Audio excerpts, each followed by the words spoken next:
Comme a dû le vivre l'apôtre Paul dans Timothée, sachez que nombreux m'ont abandonné moi aussi, car ils n'ont pas l'amour des chaînes de l'évangile de notre Seigneur, ayant préféré se soumettre aux chaînes du diable. Mais moi je suis esclave de Yeshua. Comme le Fils a dit, heureux donc celui qui sème avec les larmes, car il moissonnera avec joie. Car celui qui sème la justice sème pour le royaume. Alors oui, je souffre avec Christ pour continuer de faire briller sa parole, son évangile, non selon ma volonté, mais par celui qui m'a appelé parmi les saints. Alors je veux vous exhorter, frères et sœurs, dans la sainte unité où nous avons été établis, afin que la foi soit le ciment de notre unité, de chacun des membres dans le corps, qui est le nôtre et qui est Yeshua. Que l'Esprit soit la force de l'unité de chacun des membres dans le corps, qu'il soit donné à tous de subir les persécutions, les outrages, les calomnies. Mais réjouissez-vous de ces choses, car votre récompense dans les cieux sera grande. Car si vous souffrez pour Christ et pour l'honneur de son nom. Nous n'avons pas reçu un esprit d'égarement, mais un esprit de sagesse, afin de marcher dans la connaissance de sa vérité. Elle est notre ceinture et la vie de notre âme. Comme l'a dit encore Paul dans Timothée, tous ceux qui veulent vivre pieusement en Jésus-Christ sont persécutés. Mais ceux qu'ils persécutent, c'est Christ. Alors n'oubliez pas, frères et sœurs, que seul notre Adon Yeshua a les clés de David, à celui qui ferme et que personne n'ouvre, et à celui qui ouvre et que personne ne ferme. Que le Père seul décide qui il sauve et qui il endurcit. Et nous ne sommes pas dans l'ignorance des temps dans lesquels nous marchons. Ainsi tout ce qui est annoncé en ce qui concerne l'ivraie de la moisson est sur le point de s'accomplir.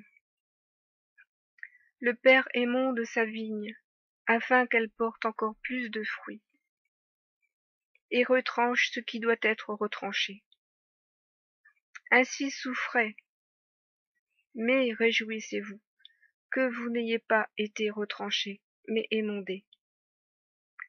Votre racine est en Christ pour la gloire de son évangile et de sa parole, et pour continuer de faire briller sa vérité dans les ténèbres de ce monde. Car l'heure est proche, et nous attendons la dernière heure, par des soupirs, par des supplications. Je vous exhorte encore, frères et sœurs, à l'assurance des promesses qui vous ont été annoncées, à vous fortifier sur le Seigneur, à persévérer dans l'obéissance de l'Esprit, car vous êtes un solide fondement dans le temple de votre Dieu.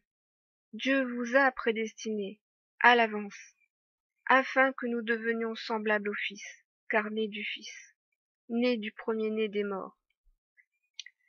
Vous, ces élus, ces saints, soyez irréprochables, patients et pleins de mansuétude, mais ne soyez pas modérés avec l'injustice et tout ce qui concerne les œuvres du diable.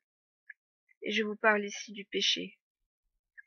Reprenez avec une pleine autorité celle que vous avez reçue de Christ, et avec une pleine rigueur, espérant que ceux qui vous écoutent reviendront à la vérité de Christ et se repentiront. Car le Père nous envoie également pour éprouver la fidélité de plusieurs, et passer les cœurs au creuset, afin de reconnaître ceux qui lui resteront fidèles. Ainsi ceux qui se sont détournés de vous se sont détournés de Dieu, et cela est son œuvre. Évitez donc les discussions folles et vaines, car ce sont par leurs paroles que les hommes se condamnent.